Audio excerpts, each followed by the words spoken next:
Falta a gente demonstrar, na verdade, falta a gente enunciar e demonstrar a fórmula de Taylor, né? Bom, a gente já viu uma porção de coisa da construção aqui, né? A gente já viu que quando a gente tem uma função f que num determinado ponto A lá do seu domínio, que é um aberto de um espaço vetorial normado, quando a késima derivada existe, para k maior ou igual que 1, quando eu digo a késima derivada existe, significa que k menos 1, se k for maior do que 1, né? Então k menos 1, quando você faz k menos 1 derivadas, não só a k menos 1ésima derivada no ponto A existe, mas ela existe em toda uma vizinhança do ponto A, né? Porque para a gente calcular a derivada, a késima derivada no ponto A, as derivadas anteriores elas têm que existir, né, em toda uma vizinhança do ponto A. Tem que ter uma bola ali centrada no ponto A e que a k menos 1ésima derivada da f em toda essa bola exista, né? Senão a gente não consegue, a gente até consegue, mas a gente só definiu a késima derivada para esse caso aí, certo? Então, no livro do Elon, por exemplo, vai estar escrito que não só essa daqui existe, como dk-1 ésima derivada está definida em toda uma bola, ou em todo o ômega, alguma coisa assim, talvez esteja escrito lá. Bom, e aí, quando a késima derivada no ponto A existe, todas as outras existem, e a gente já viu que a gente consegue construir essa função aqui, olha, f de A, mais a derivada primeira no ponto A calculada em V, mais metade da derivada segunda no ponto A calculada em VV, né? Mais 1 sobre 3 fatorial da terceira, e assim por diante, até 1 sobre k fatorial aí da derivada késima calculada em v, k vezes, né? A gente consegue construir essa função aqui e a gente sabe que as primeiras derivadas dessa função são exatamente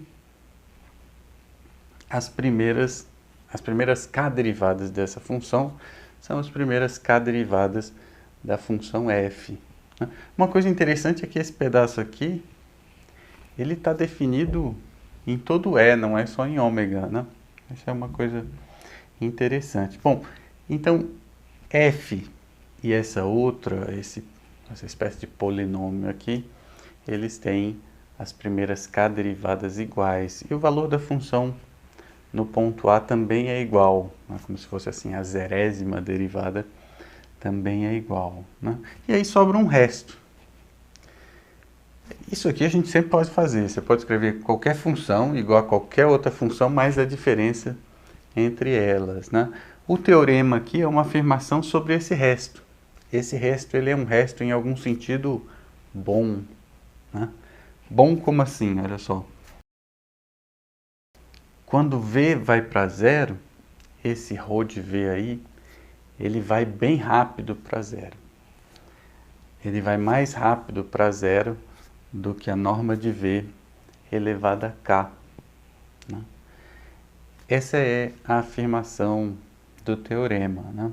E o que a gente sabe é que essa ρ aqui, ρ de zero é zero, a derivada primeira de ρ no ponto zero é zero, a derivada segunda é zero, e assim por diante. Então, todas as derivadas de ρ no ponto zero, até a késima derivada, são iguais a zero, né?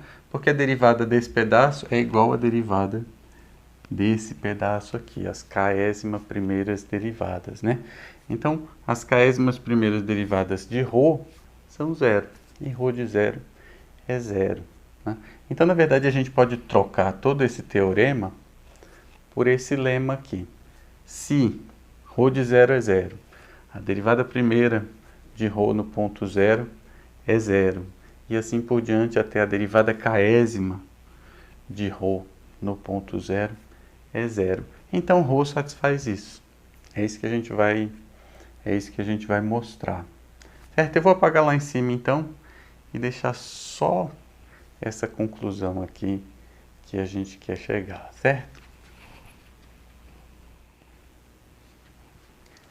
A primeira observação é que para k igual a 1, o teorema vale trivialmente, né? Essa é a definição de derivada, né? A gente está escrevendo assim, f de a mais v é igual a f de a mais a derivada de f no ponto A calculada em v, mais ρ de v. Quando f é diferenciável no ponto A, a definição de diferenciabilidade exige isso daqui, né? Que ρ de v dividido por norma de v vai para zero, quando v vai para zero. Então, no caso k igual a 1, ele é trivial, certo? O que a gente vai fazer mesmo é o caso k maior do que 1. Bom, e a gente vai usar a desigualdade do valor médio. Vamos fazer por indução. Então, assumindo que o teorema vale para k menor do que k, eu não entendo muito esse negócio de indução, né? Assumindo que vale para k mais 1, assumindo que vale para quando a função tem k menos uma derivadas no ponto A, então isso daqui vale com k menos 1, né? Então, assumindo que o teorema vale para k menos 1, vamos mostrar que ele vale para k, certo? Só que o teorema foi enunciado com k, né? Mas tá bom. Vamos fazer por indução, então. Eu vou apagar isso daqui. Para o caso k maior do que 1, a gente pode aplicar o teorema a essa função aqui, olha só. Como k é maior do que 1, quer dizer que a ρ tem a derivada segunda, pelo menos no ponto A, né? E aí, na nossa definição de derivada, a derivada segunda ela só existe se a derivada primeira estiver definida em todo um aberto que contém o ponto A, né? Então, essa dρ aqui é uma função de um aberto de E, só que agora ela não vai em F, ela vai nesse outro espaço vetorial normado aí, né? E ela satisfaz as hipóteses do teorema para k menor do que k, para k menos 1, né? Então, dρ de zero é zero e as k menos 1 primeiras derivadas de dρ no zero valem zero, né? Então, pela hipótese de indução, a gente tem que dρ de v, eu vou botar v não, vou botar x, porque é como a gente vai usar agorinha. Dρ de x sobre norma de x elevado a k menos 1. Isso daqui vai para zero quando x vai para zero. Certo? Bom, o que a gente pode fazer aqui agora, né? A gente está tentando estimar alguma coisa com ρ de v, né? Como ρ de zero vale zero, em vez de escrever ρ de v, eu vou escrever assim, ρ de v menos ρ de zero. ρ de zero é zero, né? Então isso aqui na verdade é ρ de v. Isso daqui dividido, eu vou escrever assim, pela norma de v vezes a norma de v elevado a k menos 1, né? Esse cara aqui, a gente quer que isso aí vá para zero, né? Quando v vai para zero.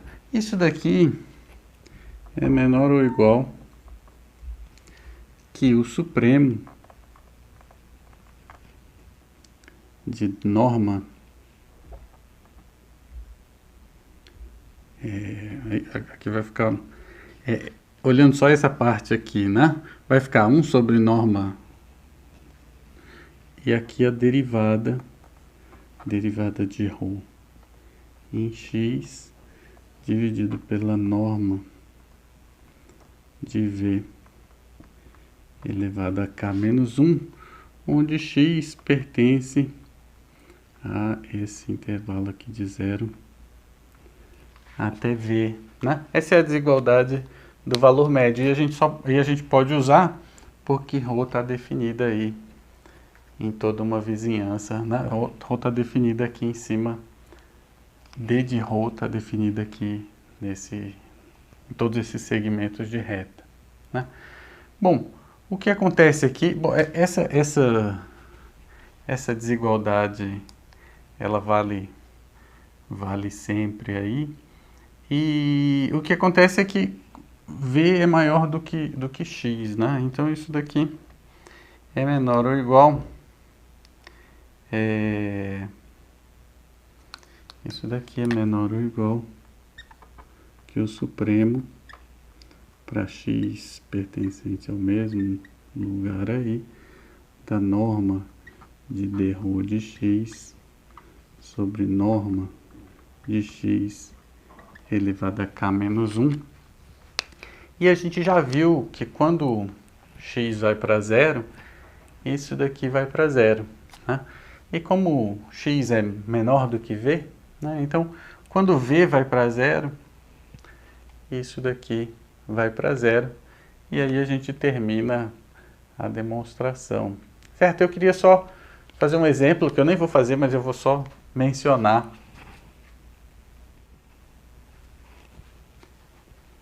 Na verdade, o que eu quero fazer é uma observação acompanhada de um exemplo de como as coisas não funcionam bem. Certo? Aqui, olha só. Não significa, esse teorema aí, não significa que toda função, se ela for diferenciável infinitas vezes, não significa que ela pode ser escrita como uma série de potências, não, uma série de potências generalizada. Não significa que ela pode ser escrita assim, certo? Eu acho que você já sabe isso de análise 1, mas um exemplo de uma função que não pode ser escrita assim, eu acho, se eu não me engano, é isso daqui, olha só, exponencial de menos 1 sobre x ao quadrado. A derivada, essa função no zero vale zero, tem que estender continuamente, né? No zero é zero, essa função ela é diferenciável infinitas vezes e a derivada no zero é sempre zero, né? Essa função, ela é aquele resto, sempre, né? O que o teorema mostrou é que exponencial de menos 1 sobre x ao quadrado dividido pelo valor absoluto de x elevado a k, isso daqui vai para zero quando x vai para zero para todo k, certo? É isso que o teorema está dizendo, né? Não significa que isso aí é zero, né? Então, o que vai acontecer se você for seguindo esse processo de limite é que talvez você tenha uma série de potências assim, mais uma função dessas, né? Certo? Então, no caso dessa função aqui, a expansão dela ia ser assim, 0 mais 0 mais 0, porque todas as derivadas no zero são zero, né? 0 mais 0 mais 0 mais 0 mais 0 mais 0 mais 0, e essa função não é a função zero, né? Tá faltando aquele resto, o resto é ela mesma aí no caso. Certo? Então isso aqui é um exemplo do que não é a fórmula de Taylor, ok? Para tomar cuidado com isso daí.